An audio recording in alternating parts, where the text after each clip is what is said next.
ملک صفدر حیات، میں نے تمہارے جیسے بہت تھانے دار دیکھے ہیں، تمہیں بھی چھٹی کا دودھ یاد نہ دلایا تو میرا نام بھی ملک دلدار نہیں۔ تم نے مجھے حوالات میں بند کرنے کی بات کی ہے نا؟ وہ دھمکی آمیز لہجے میں بولا۔ تم سے تو میں بعد میں نمٹ لوں گا، پہلے ایک بہت ضروری کام کر لوں۔ وہ اپنی بات ختم کرتے ہی برآمدے کی جانب لپکا۔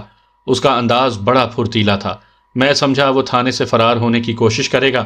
میرے اشارے پر ASI خورشید خان نے آگے بڑھ کر بیرونی راستہ بلاک کر دیا، مگر ملک دلدار نے اچانک ایک ایسی حرکت کی جو ہم میں سے کسی کے خواب و خیال میں بھی نہیں آ سکتی تھی۔ وہ بجلی کی صورت سے مڑا اور تھانے کے اندرونی حصے کی جانب بڑھ گیا۔ اس کا رخ حوالات کی طرف تھا۔ پھر سب کچھ پلک جھپکتے ہو گیا۔ ٹھائیں ٹھائیں ٹھائیں 3 گولیاں چلیں اور رب نواز کسی کٹے ہوئے شہتیر کی طرح حوالات کے فرش پر گر کر تڑپنے لگا۔ اس کے سینے سے نکلنے والا خون اس کے تڑپتے پھڑکتے وجود کو بھگونے لگا۔ اس پر جان کنی کا عالم طاری تھا۔